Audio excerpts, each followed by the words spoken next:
Shalom, bien-aimés de Jésus-Christ, bienvenue sur l'actualité du ciel TV. Dans un instant, vous recevrez l'homme de Dieu, le pasteur Christian Togo. Alors, restez connectés pour plus d'édification. Que le Seigneur vous bénisse. Shalom.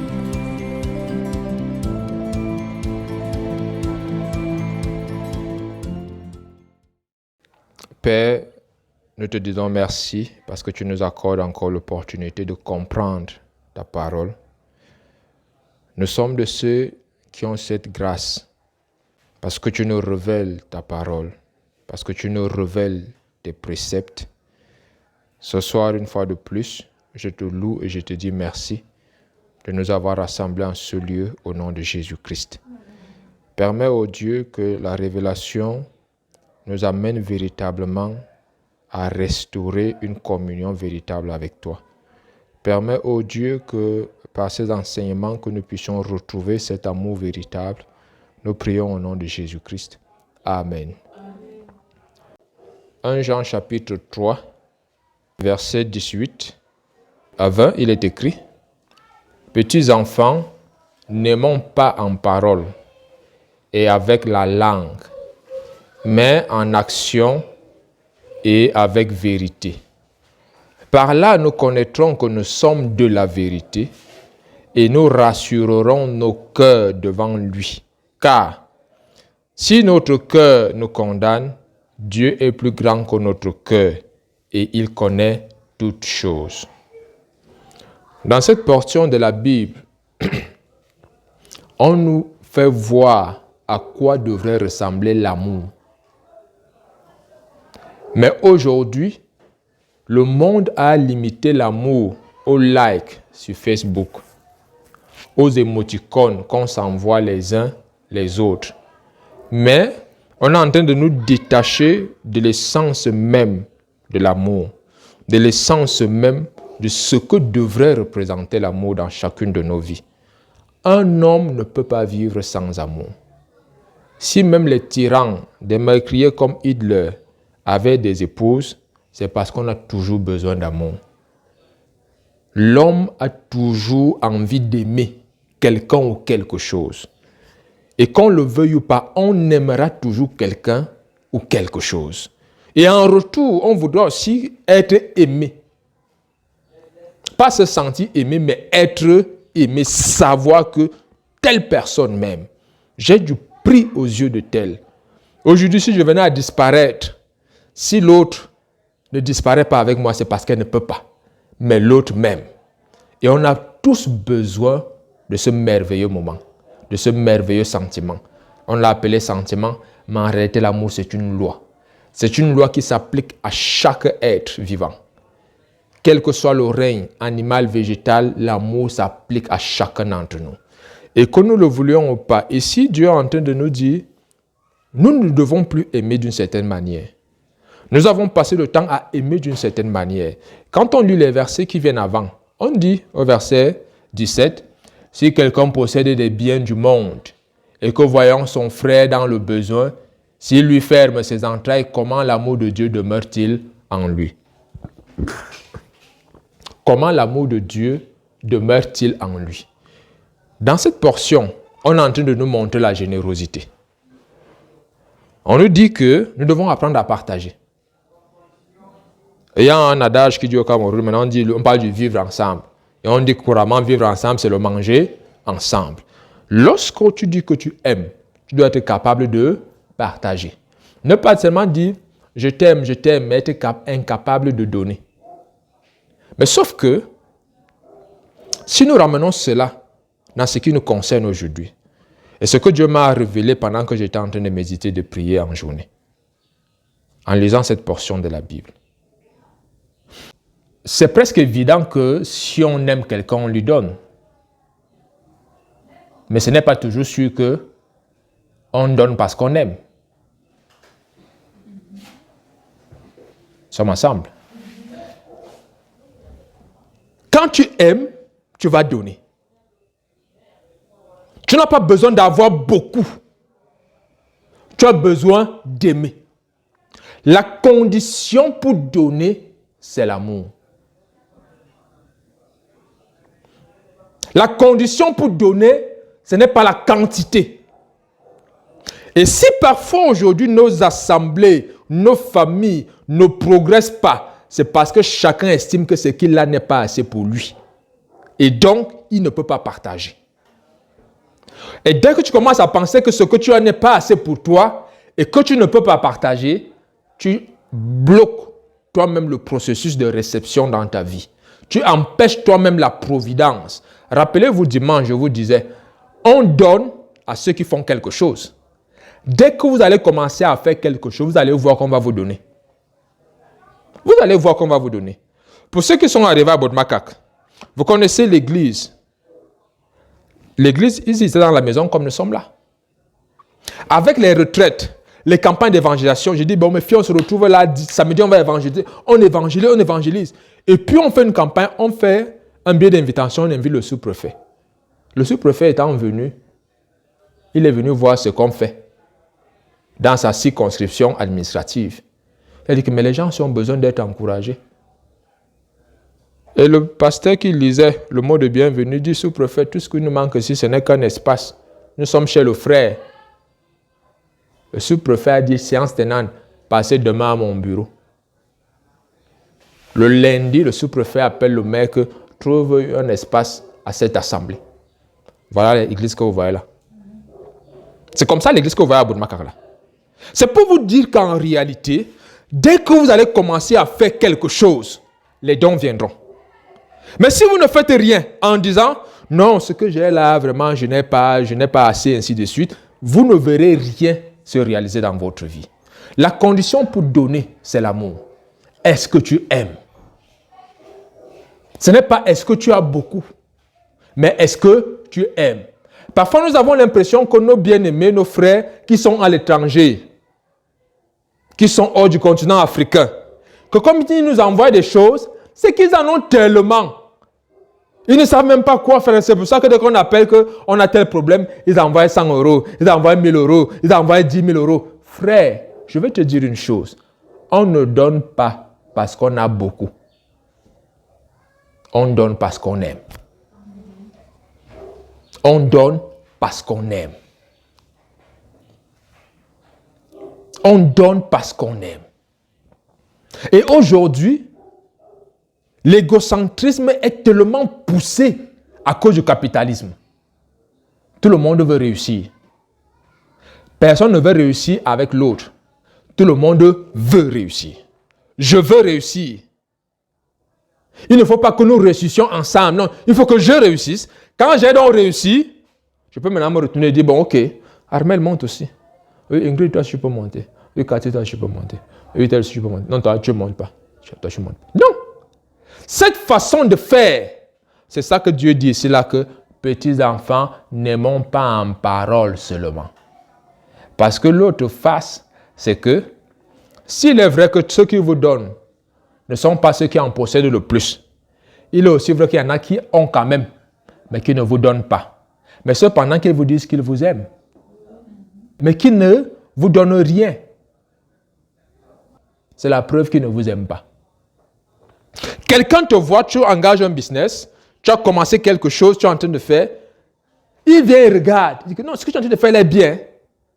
Tu ne lui as rien demandé.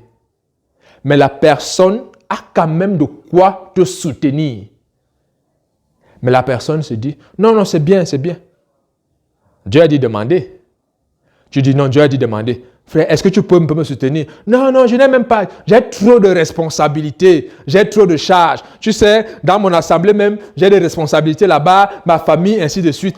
Parce que les gens ne comprennent pas ce que c'est que l'amour. Et en ce qui nous concerne, nous qui sommes là ce soir, Dieu dit ici, petits enfants, n'aimons pas en parole avec la langue. N'aimons pas en parole avec la langue. Mais il dit quoi? N'aimons pas en parole avec la langue, mais en action et avec vérité. Mais en action et avec vérité. Dieu me révélait tout à l'heure, pendant que j'étais en train de méditer en mi-journée. Dieu me dit, il y a une action que j'attends de toi. Ça peut être toi, comme ça peut être moi, mais je te parle de ce que Dieu m'a dit. Tu me dis que tu m'aimes. Tu lis la Bible. Tu prêches même. C'est bien. Mais il y a une action que j'attends de toi. C'est bien. Tu payes le taxi, tu vas à l'église, tu marches à pied. C'est bien. Mais il y a une action que j'attends de toi. Parce que beaucoup de mes enfants ne font plus cette action-là. Si oui, ils posent cette action de façon mécanique, pas avec amour. Dieu me dit, il faut que tu pries. Alléluia. La prière, c'est une action.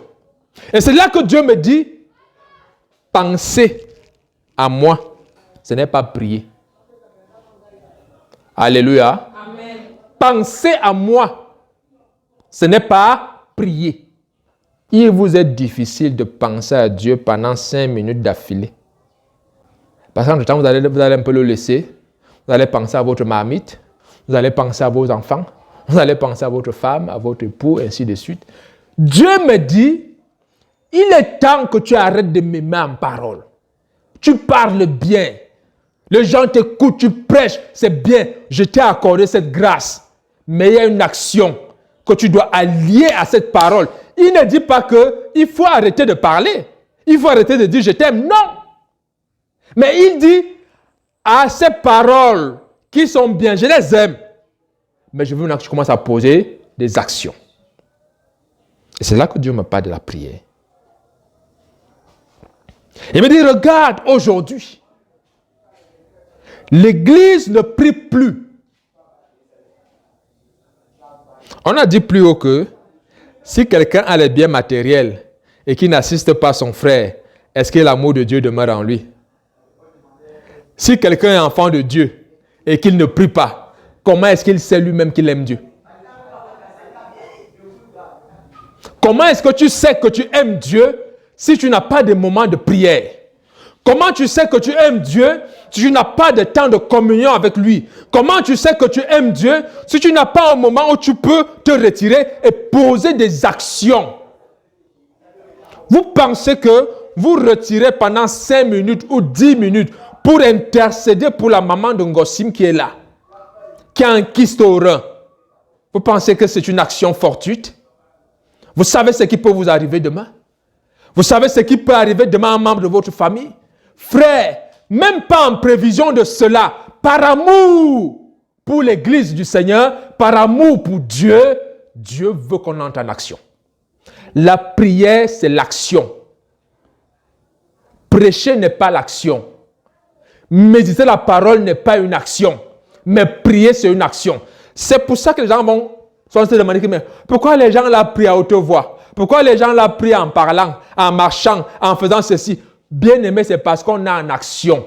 Prier, c'est un verbe d'action. Prier n'est pas un verbe d'état. C'est un verbe d'action. Quand tu commences à prier, c'est que tu enclenches une action qui est dans le surnaturel et qui doit devenir réelle, qui doit se manifester. Qui doit se manifester. Vous savez que je suis souffrant depuis quelque temps. Dimanche, après le culte ici, là, je suis rentré chez moi. C'est comme si c'était la mort qui venait me chercher. Dimanche, voilà Ingrid qui est là. Et je toussais, et les crachats sortaient avec du sang. Je suis allé, comme j'étais assis là, j'ai rapidement fait quelque chose à manger, j'étais assis. Il y a ma femme, je m'en vais me coucher. Je suis allé me coucher. J'étais incapable de parler. Je vous le dis encore que prier n'est pas penser. Je faisais tout pour essayer de penser à Dieu. Mon épouse est venue. Elle est venue, elle a commencé à prier pour moi. Elle a prié, elle a fini. Elle est partie, j'étais là. Je voulais ouvrir la bouche, mais ma bouche ne s'ouvrait pas. Ma bouche ne s'ouvrait pas. Ma bouche ne s'ouvrait pas. Dieu m'a fait grâce. J'ai réussi à boire de l'eau. Quand j'ai bu de l'eau, ma bouche s'est ouverte. J'ai commencé à prier. Commencez seulement à parler à Dieu, comme vous m'avez vu parler ce soir. Seigneur, tu es Dieu. Cette maladie aussi me permettra de voir que tu es Dieu. Pourquoi les hommes diront-ils que mon Dieu, ou alors que je sais que tu es Dieu?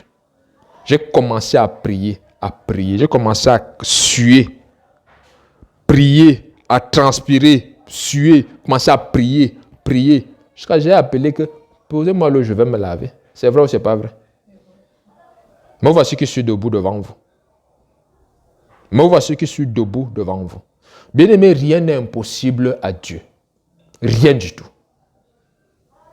Rien du tout. En vérité, nous qui sommes l'Église, nous négligeons l'aspect de la prière, croyant que c'est réservé pour ceux qui sont faibles. Croyant que non, c'est réservé pour les autres. Nous autres, vraiment, notre vie donne. Bien-aimé, ta vie ne donne pas. Tant que l'œuvre de Dieu n'avance pas, ta vie ne donne pas. Il est important que tu saches une chose. Dieu te dit, petit enfant, n'aime pas en parole seulement, avec la langue seulement, mais en action. La prière, c'est une action que tu dois poser. Voilà l'action à laquelle Dieu te convie dès ce mois.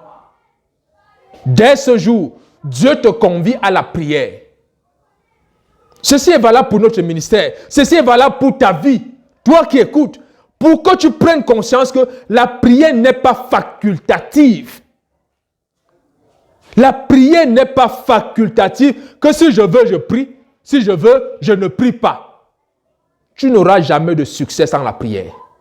Oh, le moteur, c'est l'amour. Le moteur, c'est l'amour. Parce que si tu aimes la prière sans aimer Dieu, tu es en train de manquer quelque chose. Tu es en train de rater quelque chose. Mais si tu aimes Dieu, je t'assure, quel que soit le programme que tu as à la télé, tu vas commencer à les réduire. Quelles que soient tes occupations, tu vas commencer à aménager ton temps pour frayer aussi l'espace à Dieu. Pour frayer aussi l'espace à Dieu. N'aimons pas en parole seulement, mais en action. Mais en action. Je suis persuadé que c'est une heure de prière qu'on a fait là. Quelqu'un a quand même transpiré. Même cette sueur-là, tu ne sais pas ce que Dieu est en train d'opérer dans ta propre vie. Tu ne sais pas ce que Dieu est en train de faire dans ta propre vie. Pendant que tu pries pour les autres, ce qu'on est en train de faire là, en même temps on apprend, en même temps on travaille.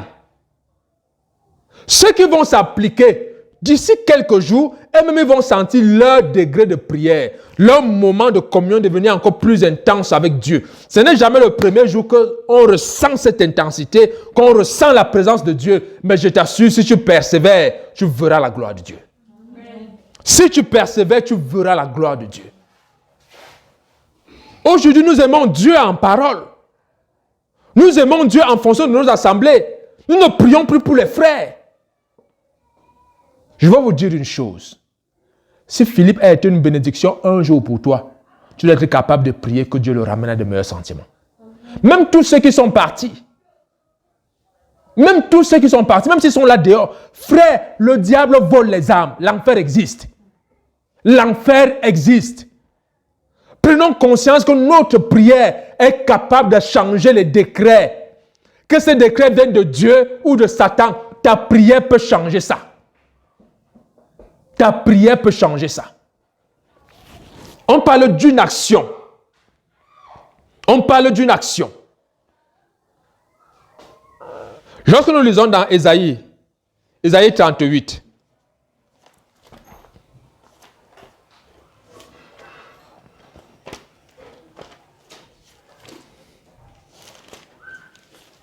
Ésaïe 38, voilà, à partir du premier verset, en ce temps-là, Ézéchias fut malade à la mort. Le prophète Ésaïe, fils d'Amos, vint auprès de lui et lui dit, ainsi parle l'Éternel, donne tes ordres à ta maison, car tu vas mourir. Ce n'est pas ainsi parle le diable, ainsi parle le Tout-Puissant. donne les ordres parce que tu vas mourir. Ce n'est pas parce que tu es vieux, pas parce que tu es forcément malade ou pas. Dieu dit que tu vas mourir, donne les ordres à ta maison. C'est une grâce pour toi d'être averti même par Dieu que ton moment approche. Mets de l'ordre chez toi. Mais ce qui est intéressant, c'est que si mettre de l'ordre, c'est un ordre que Dieu donne. Dieu attend qu'il fasse une action. Cet homme-là va plutôt poser une autre action. Et une action que Dieu attend de chacun de ses enfants. Aucun parent, même quand il te punit, ne voudrait que tu restes indifférent. Tu fasses comme si ça ne me fait rien. Ce n'est pas la volonté de Dieu. Ça énerve le Père lorsqu'il te punit et tu fais comme si ça ne me fait rien, je supporte, ça va passer. Ce n'est pas ce que Dieu veut. Dieu veut comme un parent que lorsque tu es en difficulté, que tu te tournes vers lui que Père, je n'ai que toi. Père, je ne compte que sur toi. Père, si tu me laisses, à qui d'autre irai-je? Voilà ce que le Père attend de chacun d'entre nous. C'est pour ça qu'il a mis l'action, la prière. Il ne veut plus qu'on l'aime seulement avec des mots. Il ne veut plus qu'on l'aime seulement. Vous savez, on marche en route, on distribue les traités, on se cache, on a peur. Mais quand il faut prier, on n'est pas là. Non, on n'a pas le temps pour prier. Frère, c'est le moment de prier. Les rangs sont en train de se rétrécir. Le nombre de ceux qui partent au ciel, le diable est en train de voler plusieurs frères. Est-ce que tu sais que là où tu es assis, là, quelqu'un a prié intensement pour que tu sois sauvé? Est-ce que tu sais que quelqu'un prie intensement pour que moi qui suis en train de prêcher l'évangile là, je ne tombe pas, pour que je ne meure pas, pour que je sois guéri? Bien-aimé, il faut que tu te lèves aussi dans la prière. Il faut que tu te lèves et que tu viennes en aide aux frères et sœurs qui souffrent autour de nous. Il faut que tu te lèves. Est-ce que nous sommes conscients des actions que nous avons à faire? Cet homme-ci, Dieu décrète qu'il va mourir. Dieu a décrété qu'il va mourir. Ézéchias, alléluia, verset 2. Ézéchias tourna son visage contre le mur et fit cette prière à l'Éternel. Il n'a pas commencé à contester. Il n'a pas commencé à dire, est-ce que tu connais ma relation avec Dieu?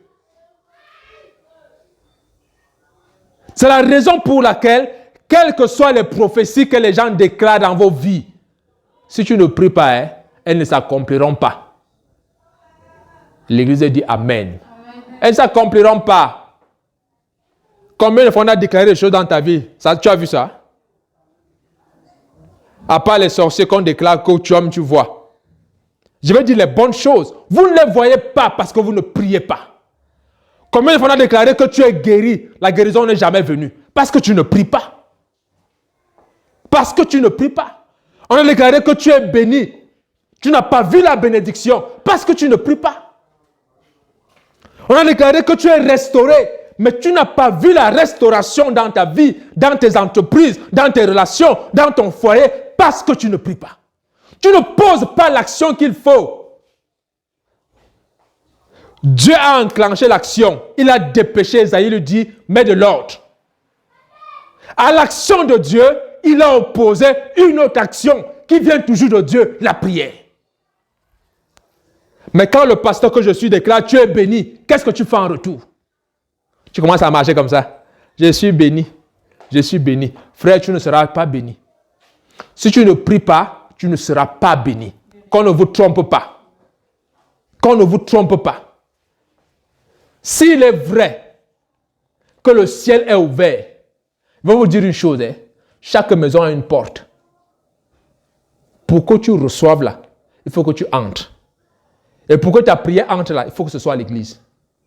Il faut que tu t'asseyes à l'église. La vie spirituelle n'est pas une vie virtuelle. Les chrétiens de YouTube, de Facebook là, vous irez en enfer. Vous irez en enfer. Ne vous y trompez pas. On ne se moque pas de Dieu. Quand Dieu a créé son église, il n'a pas créé Facebook. Il a créé l'église. Parce qu'il voulait que les frères communient entre eux, que les frères se manifestent l'amour. Aujourd'hui, tu apprends que tel frère est mort, les émoticônes pleurent pendant que tu siffles les jus, pendant que tu manges le soya. Ce n'est pas la volonté de Dieu. Il n'y a plus de compassion. Il n'y a plus d'amour.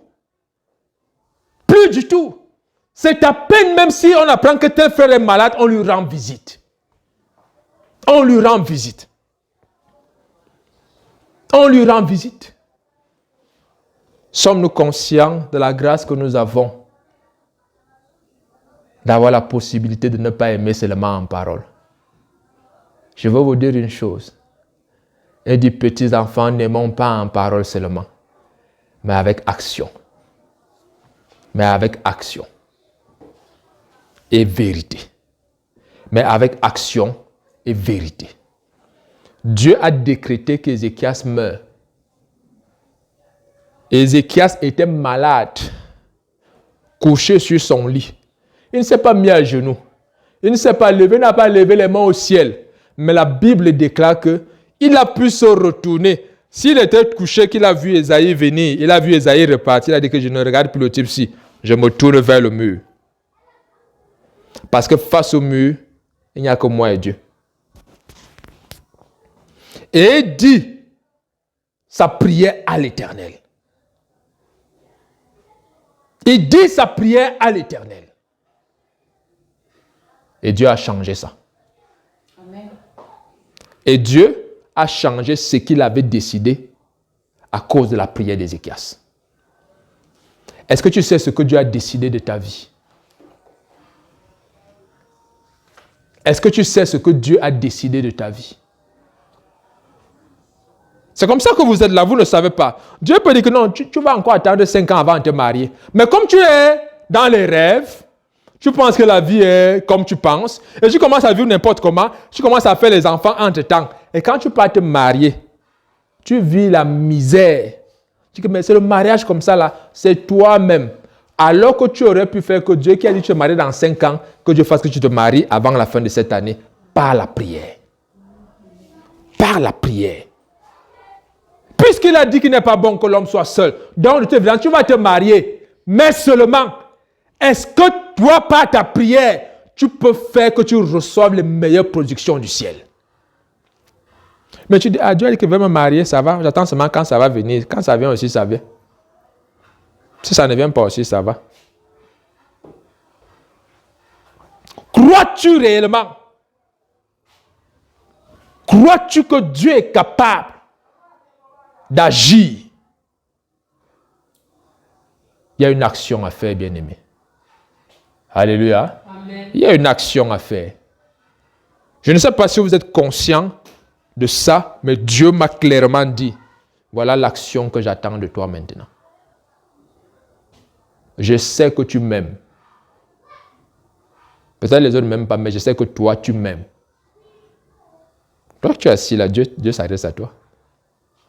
Il dit, je sais que tu m'aimes, mais seulement, c'est encore en parole. Maintenant, passe en action. Maintenant, passe à l'action. Et vois si je n'ouvre pas pour toi les écluses des cieux. Maintenant, passe à l'action et vois si pour toi le ciel ne sera pas disposé. Je sais que tu m'aimes. Comme bon nombre des enfants dans le monde, ils m'aiment. Mais n'ont pas le temps de prier. Mais n'ont pas le temps de prier. La seule action qu'ils posent, c'est qu'ils se lavent, ils se mirent, ils partent à l'église. Ils chantent Alléluia, merci Dieu. Alléluia, merci Dieu. Oh bonjour frère, comment tu vas? Oh, la semaine, non, j'étais très pris en semaine, ainsi de suite. Et puis c'est terminé. Et puis c'est terminé. Quelle est cette vie spirituelle? La vie spirituelle est la vie la plus exigeante qui soit. Alléluia. La vie spirituelle est la vie la plus exigeante qui soit. Ceux qui pensent que la foi c'est le libertinage, vous vous trompez. Ceux qui pensent que la foi c'est je fais ce que je veux, quand je veux, comme je veux, vous vous trompez. Ça n'a jamais été le plan de Dieu. Jamais de la vie. Dieu m'a conduit à méditer dans 1 Jean. Il parle d'amour. Il met l'emphase sur l'amour. Et il dit aujourd'hui, il est important de passer à une autre dimension de l'amour qui n'est pas seulement de je t'aime. Oh, je t'aime Seigneur. Oh, que tu es beau Seigneur. Oui, je sais que tu m'aimes. Passe en action maintenant. L'action est la vérité. Être capable de dire à Dieu, Seigneur, ça ne va pas.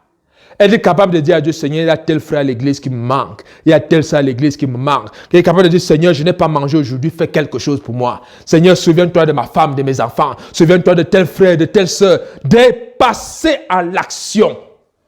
De passer à l'action. Mais aujourd'hui, l'église néglige ce pan.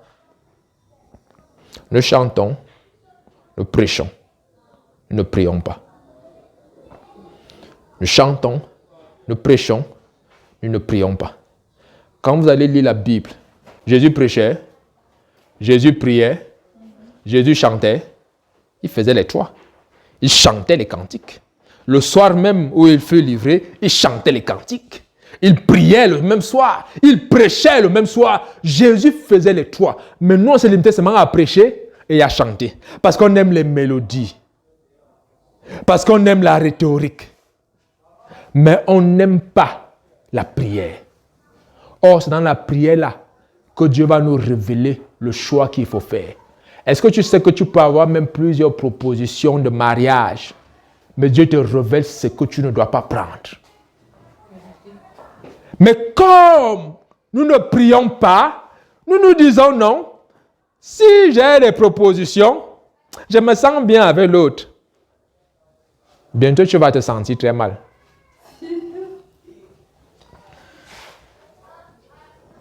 Parce que nous ne prenons pas du temps pour prier. Même au niveau des propositions d'emploi, même au niveau des propositions de business, ainsi de suite, nous pouvons avoir plusieurs idées. Être capable de dire, Seigneur, qu'est-ce que tu veux que je fasse? Ne pas lui poser la question le matin et le soir lui dire, tu ne m'as rien dit, hein? Moi je vais alors faire comme je pense. Non. Non. La Bible déclare que si nous demandons selon sa volonté, nous avons la certitude qu'il nous écoute.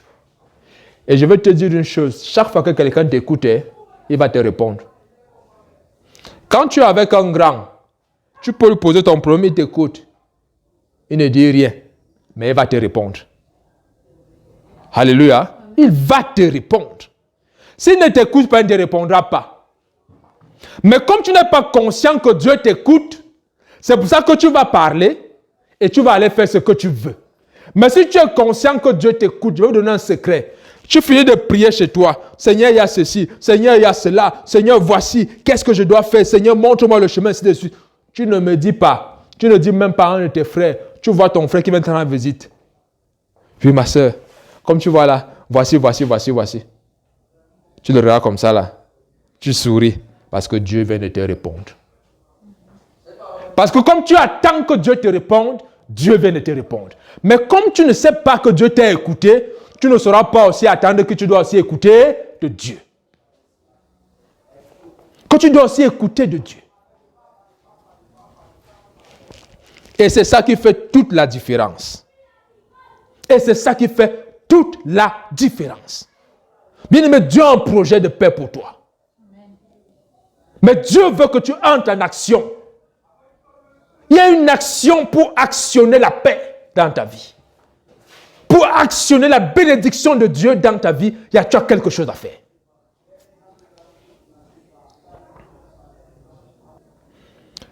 Daniel chapitre 6. Nous lisons à partir du verset 9. Voyons quelque chose encore. Là-dessus, le roi Darius écrivit le décret et la défense. Il venait de se faire une statue d'or. Et, sous l'instigation des Sanballat et Tobija, sous l'instigation des ennemis de la paix, des ennemis de ta paix, des ennemis de ton foyer, des ennemis de ceux qui veulent que tu sois équilibré, il vient dire au roi, maintenant, roi, tu es le roi le plus grand. interdit maintenant que quelqu'un prie encore, que tout le monde doit seulement prier en adorant ta statue. Et celui qui ne le fera pas, on va le jeter dans la fosse au lion. Et le roi a accepté ça. Et on dit dans le verset 9, là-dessus le roi Darius écrivit le décret et la défense. Il défendait aux gens de prier. La question que je m'en vais vous poser, frère, en toute logique, pensez-vous réellement que si la prière était sans importance, elle serait autant combattue? Pensez-vous réellement que si la prière était sans importance dans vos vies là, le diable ferait tout pour que vous ne veniez pas à la prière à l'église ou pour que vous ne priez pas chez vous? Il vous laisse venir à l'église. Il vous laisse lire la Bible. Mais il ne veut pas que vous priez. Mais il ne veut pas que vous veniez joindre vos voix à celles des autres pour qu'ensemble nous puissions prier. Posez-vous bien cette question. C'est parce que la prière est capitale. Jésus a dit à plusieurs reprises, veillez et priez. Veillez et priez. Veillez et priez. Il ne l'a pas dit en vain. Jésus ne l'a pas dit pour rien. C'est parce que lui, Jésus, il sait. Et votre adversaire, le diable aussi, sait ça. Il sait. Il sait. Depuis le 1er juin, je devais commencer avec les prières sur la chaîne que j'ai mise sur pied. Mais je ne l'ai pas fait. À cause de la maladie que j'ai connue ces derniers temps-ci. Mais je vais vous dire une chose. Ça m'aide. Parce que ça me permet de savoir que mon Dieu guérit. Et lorsque je vais commencer à prier pour les gens, ils verront le secours de Dieu. Amen. Parce que Dieu est fidèle. Amen. Parce que Dieu est fidèle. Lorsque Darius interdit maintenant que les gens prient. Verset 10. Lorsque Daniel sut que le décret était écrit, il se retira dans sa maison où les fenêtres de la chambre supérieure étaient ouvertes dans la direction de Jérusalem. 3 fois par jour, il se mettait à genoux, il priait et il louait son Dieu comme il le faisait auparavant. Amen. Daniel a été esclave en déportation. Daniel est devenu gouverneur. Il a pris une habitude. 3 fois par jour, il prie Dieu. Et c'est pour ça que j'avais dit, même mon temps de prière que je vais faire sur les médias là, ça sera 3 fois par jour. Je vais prier le matin. Même si on commence avec 5 minutes. Parce que je ne veux pas faire les prières pour que les gens viennent écouter les prières. Je vais faire les prières pour montrer aux gens comment on prie. Pour qu'ils ne soient pas pasteurs dépendants. Pour leur montrer que voici comment on peut prier pendant 5 minutes. Une prière, Dieu répond. Voici comment on peut prier pendant 10 minutes. Si on prie 5 minutes, matin, midi, soir, n'est-ce pas, on a prié 15 minutes en un jour. Quand on passe à 10 minutes, n'est-ce pas, ça fait 30 minutes. Quand on passe à 30 minutes, n'est-ce pas, ça fait 1h30. C'est comme ça qu'on augmente, c'est comme ça qu'on grandit. Ce n'est pas le premier jour qu'on commence à prier 30 minutes ou 1 heure, ça va fatiguer les gens. Or, il est question d'amener les gens dans l'amour, parce que dans l'amour, on grandit. Parce que dans l'amour, on grandit. Daniel avait l'habitude de prier. Et la Bible déclare que dès que Daniel a su qu'il y avait un tel décret, il est parti chez lui prier. Depuis que tu sais qu'il y a un décret dans votre grande famille, que les femmes ne se marient pas, que les femmes divorcent, qu'il y en a qui, entre tel âge, qui deviennent fous, qui deviennent folles, ainsi de suite, qu'est-ce que tu as fait? Tu as voulu qu'on prie pour toi. Cependant, tu as la connaissance. Qu'est-ce que tu as fait? Tu veux toujours qu'on prie pour toi? Daniel, dès qu'il a su qu'il y a un décret satanique, il est entré chez lui pour prier. Comme d'habitude. Comme d'habitude. Si la prière peut changer le décret de Dieu Tout-Puissant, combien de fois pour le petit diable? Combien de fois, frère? Pour le petit diable. Le petit diable, même ses décrets permettront de faire éclater la gloire de Dieu dans ta vie. Amen. Lève-toi et prie, frère. Lève-toi et prie, sœur. Ne reste plus là à fallait à zapper la télé. Apprends à te retirer en tout moment pour communier avec Dieu. Apprends à te retirer pour prier. Apprends à te retirer. C'est vrai que tu peux prier pendant que tu travailles, ainsi de suite. C'est bien, c'est vrai. Mais je voudrais que tu apprennes à te discipliner. Même pendant 5-10 minutes. À midi, tu te mets de côté, tu pries. Midi, 13h, peu importe, à l'heure où tu as la pause, à l'heure où tu pries. Commence à cultiver ton être avec Dieu. À cultiver ton être avec Dieu. La prière n'est pas une récitation à la va-vite, mais c'est des paroles bien réfléchies et bien construites. Tirées de la Bible. Parce que tout ce que tu vis, les gens l'ont vécu avant. Et c'est pour ça que ce livre est là, pour que tu prennes ce qu'ils ont dit, pour que toi aussi tu dises ça à Dieu. Pour que toi aussi tu dises ça à Dieu. Le roi a dit que celui qui va encore prier, on le jette dans la fosse au lion. On dit, lorsque Daniel sut que le décret était écrit, il se retira dans sa maison. Dès qu'il a su qu'il y a le décret, il est allé prier. Dès que tu apprends des projets maléfiques que les gens ont contre ta famille, ne ferme pas ta bouche. Dès que tu apprends ça, va dans ta chambre prier. Dès que tu apprends que quelqu'un veut te faire du mal, va dans ta chambre prier. Ne néglige rien.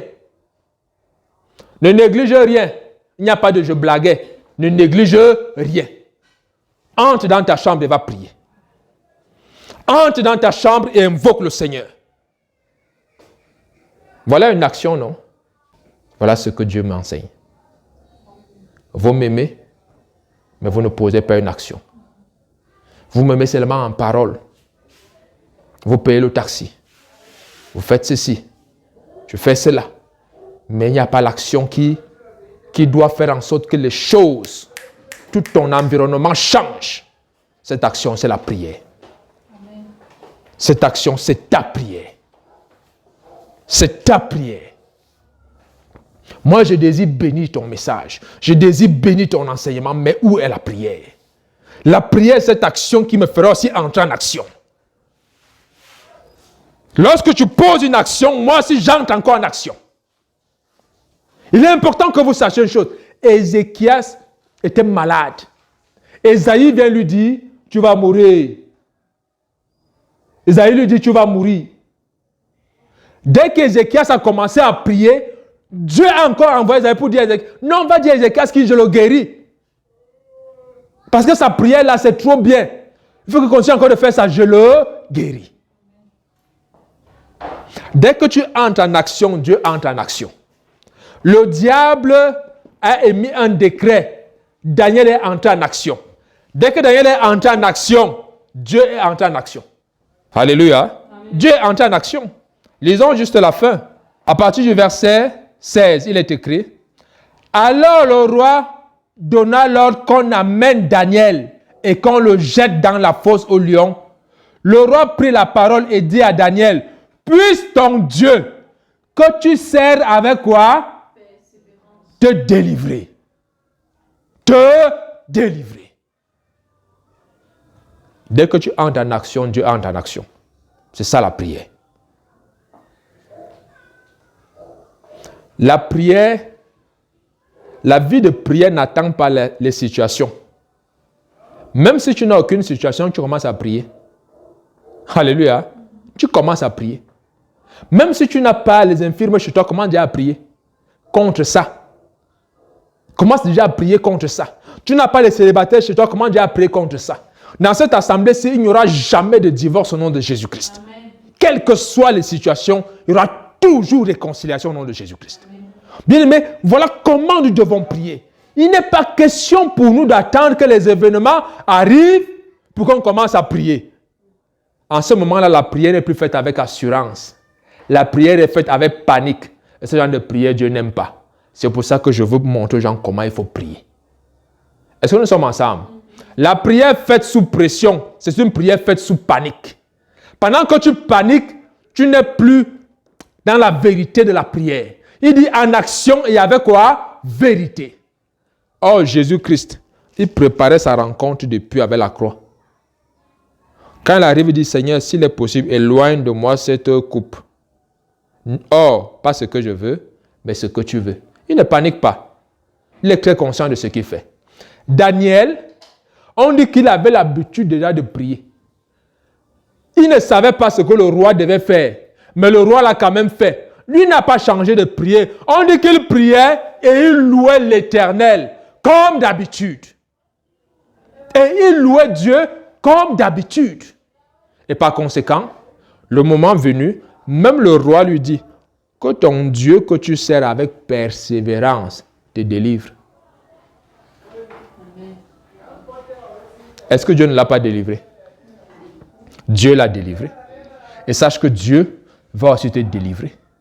Mais pour qu'il le fasse, entre en action dès maintenant, n'attends plus. Entre en action dès ce soir, n'attends plus.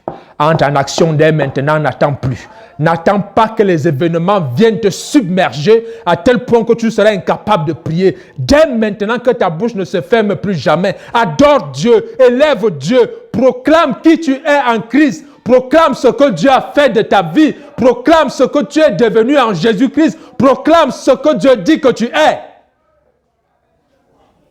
Tu es enfant de Dieu. Et que Dieu t'aime. Alléluia. Et Dieu t'aime. Et Dieu t'aime. On apporta une pierre et on l'a mis sur l'ouverture de la fosse. Le roi la scella de son sceau et de l'anneau de ses grands, afin que rien ne soit changé à l'égard de Daniel. Verset 20. En s'approchant de la fosse, il appela Daniel d'une voix triste. Le roi prit la parole et dit à Daniel, Daniel, serviteur du Dieu vivant, ton Dieu que tu sais avec persévérance, a-t-il pu te délivrer des lions? Et Daniel dit, ô roi, vis éternellement. Mon Dieu a envoyé son ange. Alléluia. Mon Dieu a envoyé son ange. Mon Dieu a envoyé son ange et fermé la gueule des lions, qui ne m'ont fait aucun mal, parce que j'ai été trouvé innocent devant lui. Et devant toi non plus, ô roi, je n'ai rien fait de mauvais. Il y a des gens qui ne veulent pas que tu pries. Même quand tu vois, tu reçois certains coups de fil quand tu vas aller prier. Tu reçois les appels de marché quand tu vas aller prier. Ce n'est jamais simple. C'est parce que tu ne dois pas prier. Or, c'est la prière qui est la clé de ton succès. C'est la prière qui est la clé de ta délivrance. C'est la prière. Alléluia. N'oubliez pas une chose, je vais vous le démontrer encore. Il n'y a pas de que comme nous sommes sous la grâce. Jésus-Christ, bien qu'il ait laissé le ciel ouvert, si tu ne pries pas, tu ne verras pas son secours. Il y a la tempête. Pierre dit à Jésus, si c'est toi, ordonne que je marche. Est-ce que Pierre ne savait pas qu'il y avait la tempête? Est-ce que Pierre ne voyait pas les vents et les vagues? Il voyait. Mais Pierre est sorti parce que Dieu lui a dit, avance. Lorsque Jésus te dit, avance, avance, Pierre commence à marcher. Mais à un moment donné, il commence à considérer ce qui se passe autour. Et il commence à faire quoi? Enfoncer. Ce que j'aime, c'est que Jésus était là. Pendant qu'il descendait, Jésus le voyait. Mais quand il a dit, sauve-moi, Seigneur, Jésus l'a secouru. Bien-aimé, quel que soit ce que tu vis, si tu ne pries pas, Dieu ne va pas te sauver. Tu peux mourir, hein? Tu iras au ciel. Mais ce que tu avais accompli sur la terre, tu ne l'accompliras pas. À un certain moment dans la vie de tout homme, on veut se sentir fier d'avoir accompli quelque chose de la grâce que Dieu nous a accordée. Que la grâce de Dieu ne soit pas vaine dans ta vie. Que la grâce de Dieu ne soit pas vaine dans ton foyer, dans ta vie, dans tes projets. Mais reçois cette grâce et réalise quelque chose avec. Paul a dit, j'ai travaillé plus que tous. Non pas moi, mais la grâce de Dieu en moi. Mais la grâce de Dieu en moi. Pour vous dire une chose, frère, la prière peut changer n'importe quel décret. La prière peut arrêter n'importe quel arrêté de mort dans ta vie. La prière peut le faire. Il est temps qu'on entre en action. Il est temps qu'on se mette à la prière. Il est temps que vous compreniez que porter le fardeau, la charge d'un frère que tu vois à côté de toi, tu dis, Seigneur, je veux voir ce frère-ci à l'église. Je veux voir ce frère-ci s'affermir, grandir, prier les uns pour les autres. Voilà ce que Dieu nous recommande de faire. Et la Bible déclare, lorsque Daniel dit tout ce qu'il est en train de dire, alors le roi fut très joyeux et il ordonna qu'on fasse sortir Daniel de la fosse. Daniel fut retiré de la fosse et on ne trouva sur lui aucune blessure parce qu'il avait eu confiance en son Dieu. Alléluia. La prière va augmenter ta confiance en ton Dieu. Et c'est ce que je veux que tu fasses dès aujourd'hui. Que la prière augmente ta confiance en ton Dieu. Ne demande pas à Dieu des choses irréalistes, des choses que toi tu sais que non. Ce qu'il demande même là, est-ce que c'est même normal? Demande à Dieu des choses qui vont faire que ta confiance envers lui grandisse, augmente, s'affermisse au nom de Jésus-Christ. Au nom de Jésus-Christ. Demande ce qui convient à Dieu. La Bible déclare que parce que Daniel avait eu confiance en son Dieu, il n'avait aucune blessure. Aucune blessure. Aie confiance à ton Dieu. Aie confiance à ton Dieu bien-aimé. Aie confiance en ton Dieu. Nous entrons en action. Aie confiance en ton Dieu. Cette action-ci va enclencher aussi l'action de Dieu. Aie confiance en ton Dieu. Aie confiance en ton Dieu. Aujourd'hui, nous sommes quelques personnes ce soir, mais j'ai la certitude que Dieu ajoutera parmi nous des hommes et des femmes qu'il va sauver. Aie confiance en ton Dieu. Tu verras cela se réaliser. Tu sauras que Dieu écoute ta prière lorsque tu verras des nations affluer en ce lieu pour rechercher le même Dieu que tu es en train d'invoquer ce soir. Que le nom de Jésus soit glorifié. Amen.